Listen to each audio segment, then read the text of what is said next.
Hey crafty friends, welcome back to another video. For today's project, I'm going to be creating 3 cards that are perfect card designs to have on hand that work with pretty much any stamp set, and it's just great for when you need to get a card done.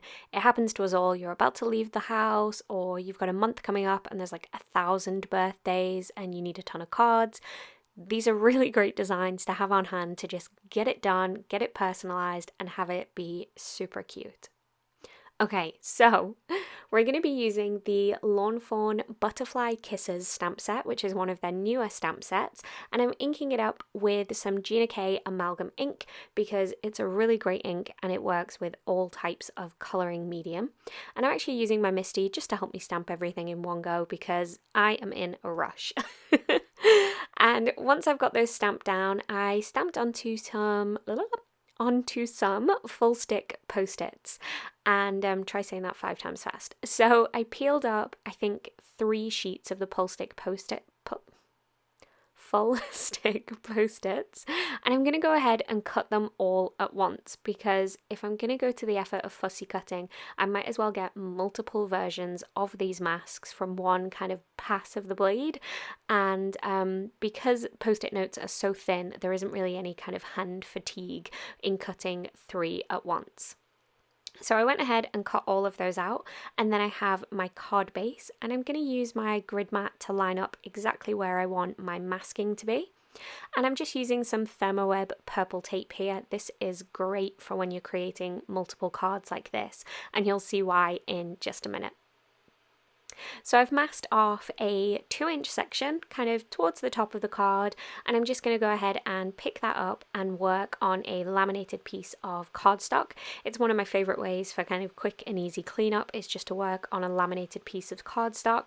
If it gets stained with anything, then I can go ahead and toss it and make a new one, but generally speaking it cleans up really well.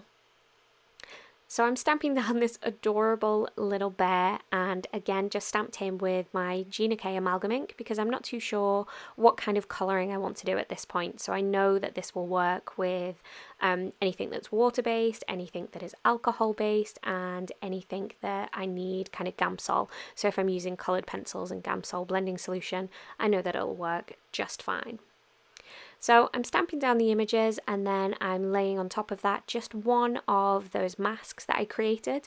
You could definitely go ahead and use masking paper, which is designed for this purpose, but if I'm just doing a couple small images like this, I tend to just grab my post-its. Okay, so once I've got those stuck in place, I can do the ink blending piece.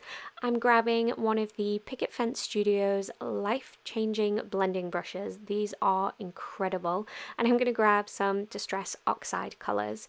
So the first one that I'm using here is my Picked Raspberry, and I'm just rubbing the tool, the blending tool, into that ink, dabbing off the excess, and then just working kind of from either the edge of the card or the top of the masking tape and just blending across that area. And you'll see in a second here when I come to change out colours, all I do is wipe the brush on a microfiber cloth, and that cleans away any of the excess, which is just wonderful. It's so easy to kind of swap and change colours. So when you're blending, Distress Oxides work really well, and this blending tool works really well. So we're starting off with really great tools. I'm also working on card bases that are made from Neenah 110-pound cardstock. So I know that that's a great surface for blending on. But you want to make sure that where your colours meet, so I've got 2 colours here, where they meet I have each colour kind of fade into the next a little bit lighter, so you get a really nice perfect kind of seamless blend. The oxides are great to work with. You could definitely use whatever inks that it is that you have. You might just find that you get slightly different results depending on the ink medium that you use, the blending tool that you use, and of course the cardstock. So the best part of any ink blending is peeling up the masks, and you get to kind of see your creation, see what you've made. So that's what I'm doing here. I'm just carefully peeling away the purple tape, and I'm going to stick that onto my little blending mat here. Because I am going to be able to reuse that. That's one of the really great things about purple tape versus some other masking tapes. It's got kind of a almost like a plasticky finish to it. I'm not entirely sure what it's made of, but the top surface doesn't get kind of, it holds the ink on the top, I guess is what I'm trying to say. So you can grab a baby wipe or a damp cloth and you can just wipe away the ink that's sitting on the surface there and reuse that piece of tape a couple times. So you can see there my camera kind of jumped in and out of focus, but I'm just wiping away that excess ink and then using my microfiber cloth to just dry off this surface.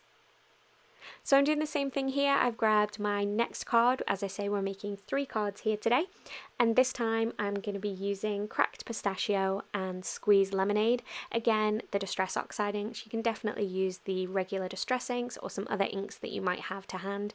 But these were the ones that I felt like working with today. These were the colours that kind of jumped out at me.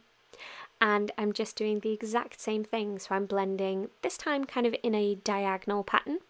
And I'm starting off the card and working my way in and just making sure that that ink gets a little bit lighter towards the area where the 2 colours join and making sure to overlap those colours so you get a really nice blended section.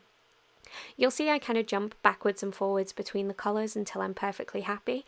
I think with blending, it's, I mean, I've sped this up to just 2 times speed, so it didn't take much longer than what it is that you're seeing here for those blending sections. And yeah, you get some really fantastic results, and the colours that you can get and the different combinations. I mean, you can go full rainbow, and it just looks so nice on these 1 layer kind of clean and simple cards. Now, if like me, you get a little bit of ink on your card base because you go outside the edges of your masking tape or your purple tape as I'm using, then the Tombow Sand Eraser is your best friend. It's going to go ahead and get rid of any of those marks, or if you kind of stick your fingers in the ink pads or the wet ink and get some fingerprint marks, it'll help you remove those as well. Okay, so on to the fox. For this one, I'm going back to blending in more of a similar way to the first card, going side to side, but I'm going to be using 3 colours this time. So I started with Picked Raspberry. Then I'm going to go ahead and grab Carved Pumpkin. Don't think I've put my teeth in properly today. And blend that into the center section here, just again making sure that the orange blends in with the pink. And then I'll finish off with Squeeze Lemonade, making sure that the yellow of the Squeeze Lemonade blends nicely into the orange of the Carved Pumpkin. So once you're completely happy with all of the ink blending and you've got your kind of arm workout in for the day, that kind of crafting cardio of ink blending, you can go ahead and peel away all the masks, and then it will be time to add some colour. You may have noticed that when I cut the butterfly masks, I didn't bother to cut around those little teeny tiny antennae, but I'll go ahead and colour those back in just using a Copic friendly pen once I've finished with all of my colouring, and the same goes for any lines that I may have kind of coloured over with my Copics, because I'm not the greatest when it comes to Copic colouring. I mean, you can see here, I've left this in just so you can see how I colour.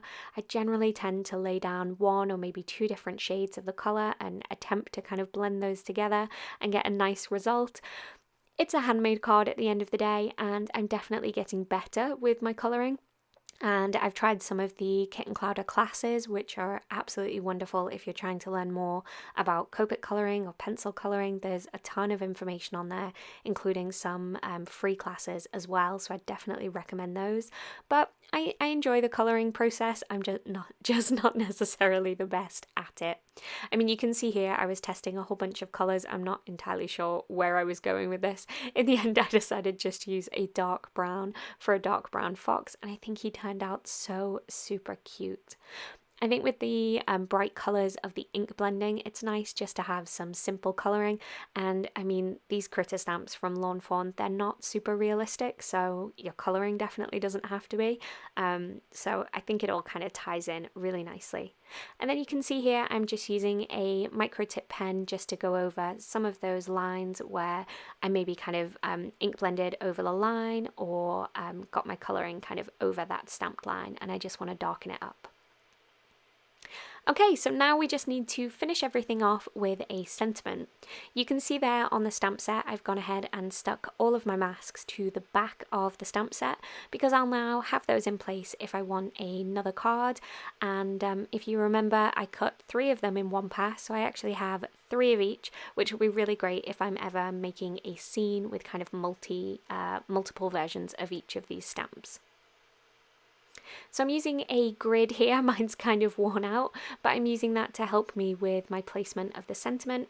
And I decided to go with "Have a Happy Day" because it just works for everything. It's a really nice sentiment. And I also included one of the small butterflies as well, just to kind of finish off that sentiment. I felt like it looked really nice just to have that delicate font, but then also with the little delicate butterfly just there.